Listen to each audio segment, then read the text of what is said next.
House of Wolf, Part 4. Later in the evening, Amalie went into town to do some shopping at Heritage Quay and general sightseeing. She wandered happily through the brightly colored boutiques and palm tree-lined streets. Eventually, she got hungry and ducked into one of the local spots for a plate of snapper in Creole sauce with seasoned rice. Sunburnt, tired, but happy, she took a taxi back to the estate around 3 in the afternoon. As the taxi drove up the long driveway, Amalie became conscious of a change in her mood. The white colonial mansion sparkled in the afternoon sunshine, but there was an ominous aura to it. The shuttered windows on the second floor seemed to hide dark secrets. She shook herself mentally. Charlene's ghost talk was playing with her mind. But she couldn't get rid of the negativity as she walked into the foyer. She stood for a few minutes, trying to identify what was causing her disquiet. From the depths of the house, she heard the sounds of pots clanging and the murmur of voices in the kitchen. She turned her head to the ceiling. There were several bedrooms on the second floor, including Charlene's, and Wolfgang's, she assumed. She, Auntie Grace, and the Utah couple had their bedrooms on the ground floor. Everybody else was out on an island tour except for Wolfgang, who had business in town. So, whose footsteps was she hearing above her? She stared at the steps to her left, leading upstairs. She was strangely reluctant to go investigate. It's just one of the staff, obviously, so why make a big deal out of it, she reasoned. So then why not go check it out? She chided herself for being silly and purposely went up the wooden staircase. She emerged into a long hallway on the second floor and was surprised at how dark it was. As her eyes adjusted, she realized that all the bedroom doors were closed, and the lights were not turned on in the hallway. It was stuffy and hot up here as well, without the easy flow of breeze she was used to on the ground floor. She walked down the hallway slowly. As her eyes grew accustomed, she gave a start as she suddenly realized a man was standing at the end of the hallway, concealed in the gloom. Her heart thudded unpleasantly. "Hello?" her voice croaked. The large figure remained still and silent. "Who's there?" she demanded. She imagined she could hear deep, raspy breathing, but otherwise the man did not speak. Then he opened a door to his left and slipped through. The natural light illuminated him for a brief minute, and Amalie's eyes widened. What had she seen? A hand on her shoulder made her yelp and spin quickly. Wolfgang stared at her. "What are you doing up here? We don't allow strangers up here." His voice was cold. Amalie took a shuddering breath. "I'm family, aren't I?" she retorted. He made a scoffing sound. "Auntie Grace is looking for you," he responded. He stepped aside, making it clear he expected her to precede him back downstairs. "Who was that I saw?" Amalie demanded. Wolfgang's eyes narrowed. "What are you talking about?" "I saw a large man. He was covered in hair, everywhere. His face, his arms." She struggled to explain what she had seen in her quick glimpse. Wolfgang quirked an eyebrow.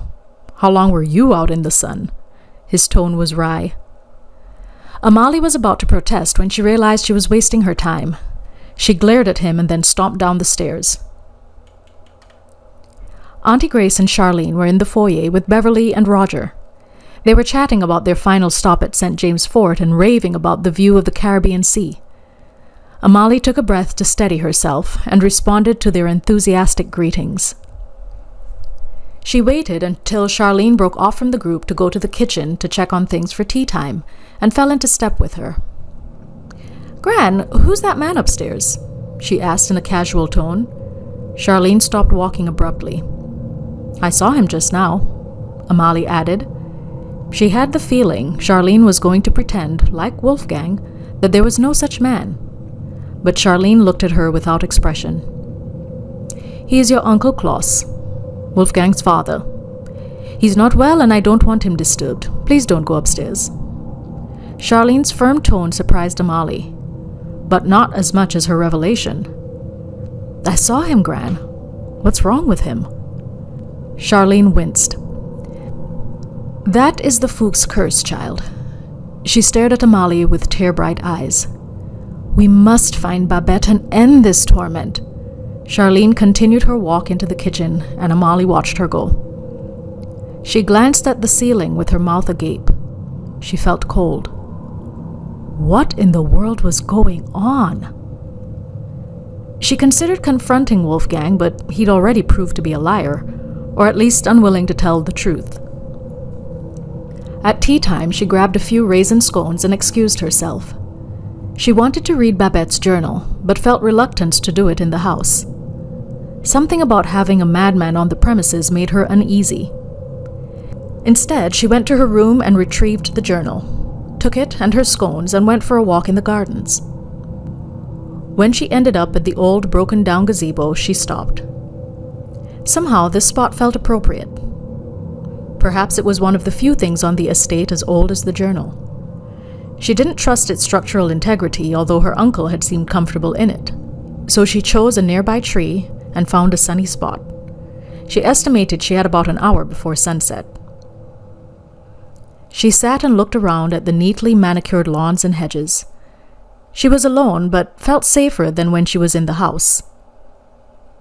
She ate a scone, savoring its buttery taste, and began reading the faded scrawl. I, Babette, of 12 or 13 years old of age, am a believer in the Lord God. May He protect our souls. I am the secretary to Madame Fuchs for these 4 years now. This is a place of great evil, and I fear all is lost. The minion of the devil roams these lands, devouring innocents. Even now my hand shakes as I can hear the wailing at the gate. One of the women from the field is bewailing her babe who is lost to the demon. Amalie stopped and checked the covers of the journal. What was this nonsense? Maybe someone was fooling Charlene with a fake journal. It couldn't be real. Could it? She skimmed a few pages ahead as Babette described the living conditions of the slaves. Charlene was right. The slaves on Fuchs lived with a distinct horror that Babette hinted at tantalizingly. The sun was skirting the tops of the trees as Charlene read of the swiftly closing world of Fuchs. Merchants refused to come to the estate grounds, and even slave traders were loath to deal with Lucien Fuchs. The last secretary, Monsieur Renaud, left the estate in great panic. He claimed he was attacked by a great dog that walked on 2 legs as a man. He did indeed bear the marks of the claws of a beast on his face and neck. However, Mr. Lucien called him an adult fool and swore to have no more secretaries. It was then Madame Marie began to teach me letters so I could make her lists and take notes. My mother is the cook and was much afraid when Madame took me to sleep in her room. I go down to the kitchens to see Mama every daybreak, where she embraces me, grateful I have survived the night. She bids me to roll under Madame's bed and hide should I hear any strange sounds in the night. Amalie sucked her teeth in annoyance as it was now too dark to see. She suddenly became aware of her surroundings and that she was now some distance from the house and must cross the gardens at night. She stood up and, getting her bearings, began walking across the lawns. The chorus of crickets and things of the night filled the air. The rich scents of florals wafted on the night breezes. She walked quickly, aware of the loneliness of the gardens at night and how high the hedges grew alongside the pathway. Babette's account was fresh in her mind, and while she wasn't sure of its accuracy, it did spur her desire to get back to the house.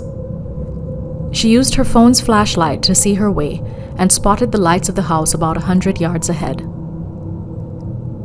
Then she heard the sound of pounding footsteps behind her.